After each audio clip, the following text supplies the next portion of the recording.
Naglalakbay ang isang baportabo sa kahabaan ng Ilog Pasig galing Maynila at patungong Laguna. Ito ay nahati sa dalawang bahagi.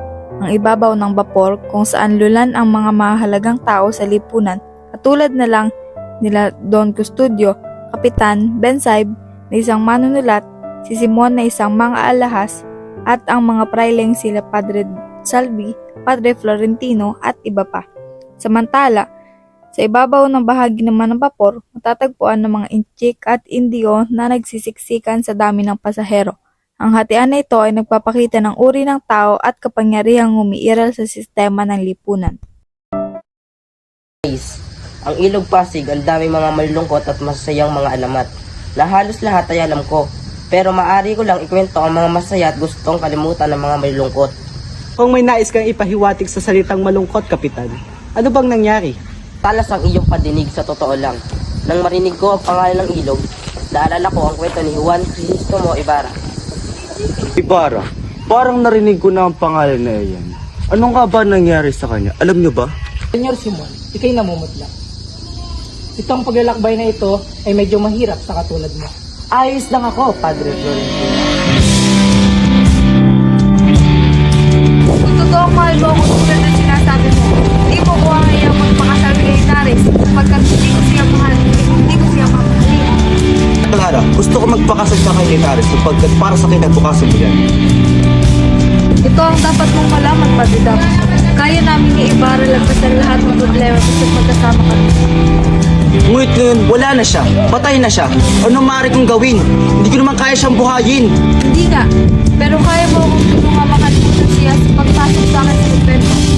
Dahil wala kang pinagpipilian, ang mamatayo ang pumasok sa kumbento. Mamili ka sa dalawa. Walang magawa si Padre Damaso kung hindi sundin na lamang ang hiling ng dalaga na pumasok sa kumbento. Ngunit kay gandang kwento ng pag-ibig. Ay nako, kay baga naman takbo ng kubyerta. Mababaw siguro ang ilog. Sa bagay, wala namang matinong lawa dito sa Pilipinas. Wala na tayong maaaring gawin, Doña Victoria. Ayoko sanang kontray ng iyong sinabi, Ginoo. Ngunit ang mababaw na ilog ay kaya natin malutas kung tayo'y maghuhukay ng panibagong lagusan. Naman magagawa doon, Senyor Simon. Mapabibilis ito ang paglalakbay at wala nang mababaw na ilog. Sa tingin ko, hindi ako sang-ayon sa sinabi mo, Senyor Simon. Sapagkat kakailangan naman aking pera sa pagpapagawa noon. Saan naman kukuha ng salapi? Hindi natin kinakailangan ng salapi. Pagawain natin ang mga bilanggo nang sa gayon ay walang salapi na kailangan gastahin. Hindi sapat ang ating mga bilanggo. At kung ating gagamitin ang mga bilanggo, tiyak na magkakaroon ng kaguluhan. Hindi ako naniniwala. Nag-alsa ba ang bayan ng Ehipto?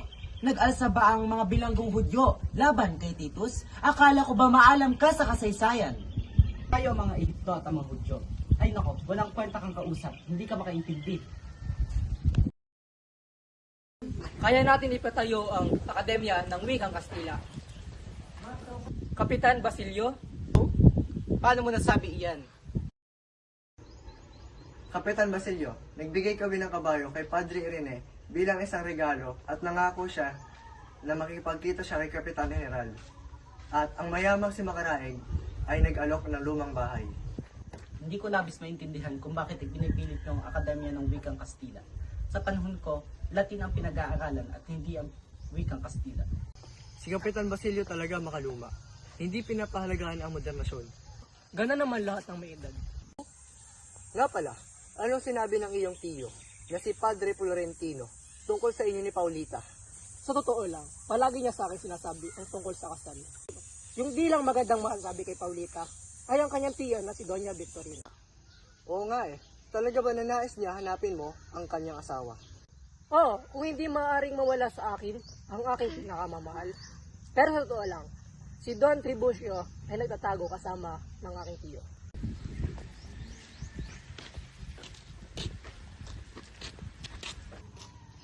Oh, Senyor Simon! Isigan! Ito si Senyor Simon, ang mga alahas.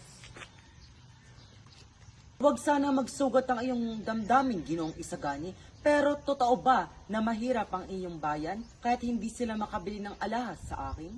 Hindi kami bumibili ng mga gamit na hindi namin kailangan sa buhay. Ayun ang dahilan kung bakit hindi kami bumibili. tingin ko dapat tayong uminom ng alak para sa pag-unlad ng iyong probinsya. Salamat, senyor. Ngunit hindi ako umiinom ng alak.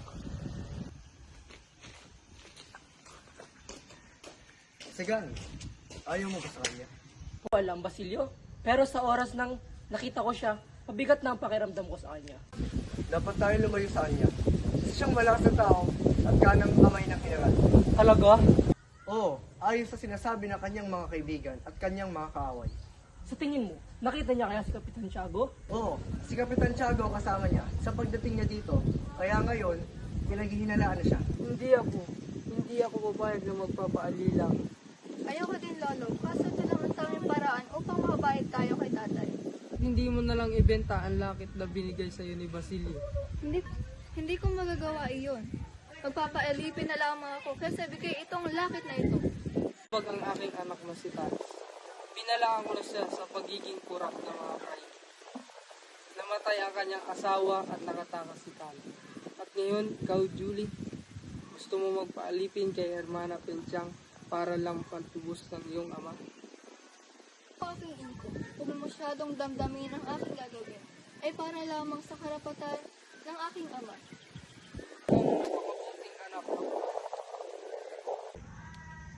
Laking pasalamat sa taong kumapkop. Ako'y binhisan at pinag-aral.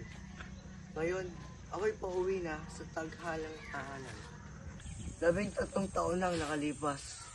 Ngunit alala ng pighati ay sariwa pa. Ang aking ina na si Sisa ay nabaliw. At ang aking kapatid na si Crispin ay napatay.